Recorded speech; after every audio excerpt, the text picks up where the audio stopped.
Hello everyone. Thank you for joining me today on my YouTube channel.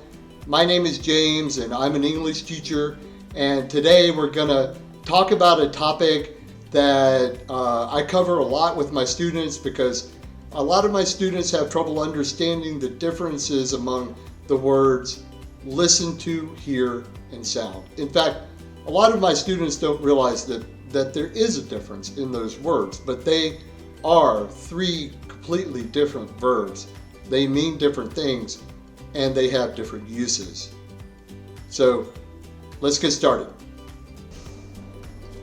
So to begin with, if you want to understand the differences between listen to, hear, and sound, you first have to understand that in English we have a lot of different kinds of verbs. And today we're talking about the differences between states, experiences, and actions. Okay? Now, to listen to and to hear and sound are all related to our sense of hearing. All three of those verbs are verbs we use to describe what we do with our ears, basically, or what happens with our ears. And in English we have actions, experiences, and states.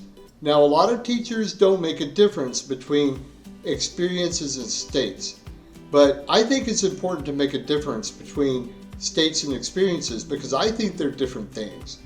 And I think it makes it easier for you to understand the differences between listen to, hear, and sound. So let's look at the action first. So I'm starting with the action because that's probably the easiest one to understand. The action is listen to. And actually, it's just like any other action verb. To run, to swim, to eat, to talk. Those are all things you do with your intention is to do them. You try to do them. That's what makes them actions. And the important thing to remember about the action is that you can use it in the continuous verb tenses. You can say the dog is swimming, the man is talking, the girl is running. And you can say, I am listening to. So I can say, I am listening to music. That means I have earphones on my ears and I hit play on my Spotify because I am intentionally listening to the music. That is what I'm doing. It's an action. And that sets it apart from the experiences and the states that we're going to talk about next. So the one that I think most students have the most trouble understanding is the experience. The experience is to hear. You hear something. For example, I can say, I hear the neighbor's dog.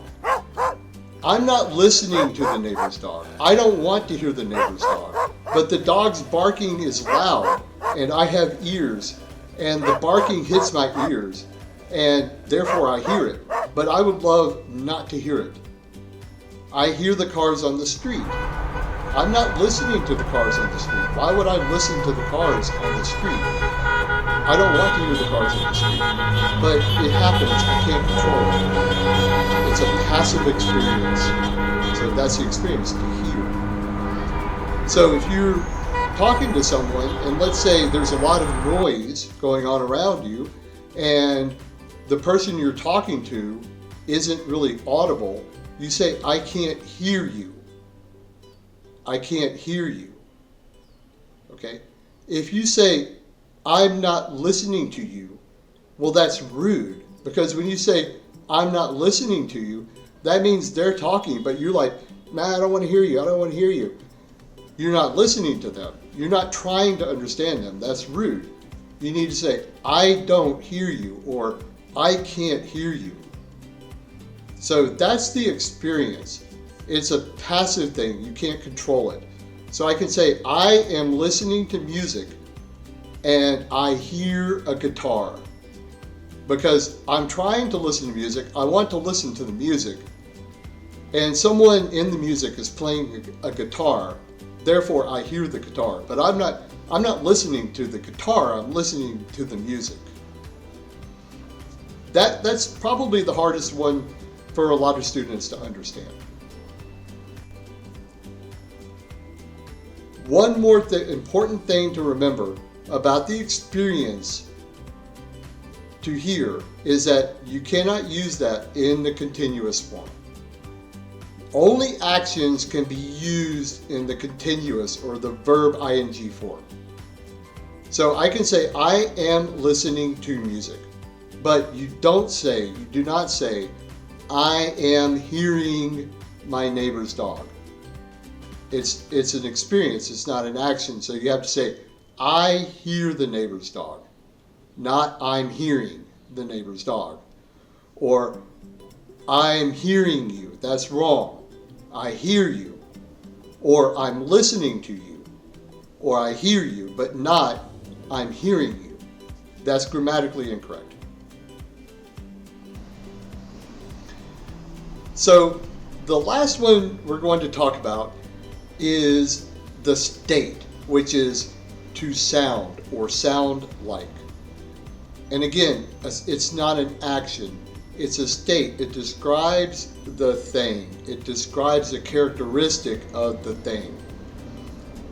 So I can say, the dog sounds angry. I'm listening to music. I hear a dog. The dog sounds angry. So the first one, I'm listening to music. I hear the dog, but the dog sounds angry. So I'm describing a characteristic of the way the dog sounds. The dog sounds angry. So it's followed by an adjective. The dog sounds angry. And you can also say, one thing sounds like another thing. So I can say, I'm listening to music. I hear the singer. The singer sounds like a soprano. Okay, that describes what the singer sounds like. That's the state. So you have three verbs: listen to hear, and to sound.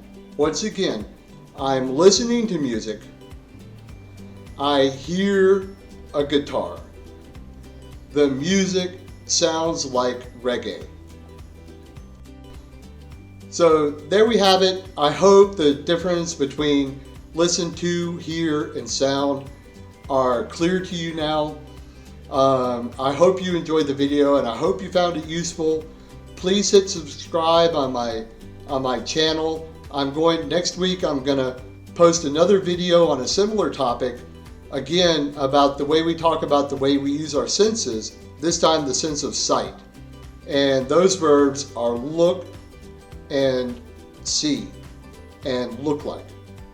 And it's the same idea as the listen to, hear, and sound.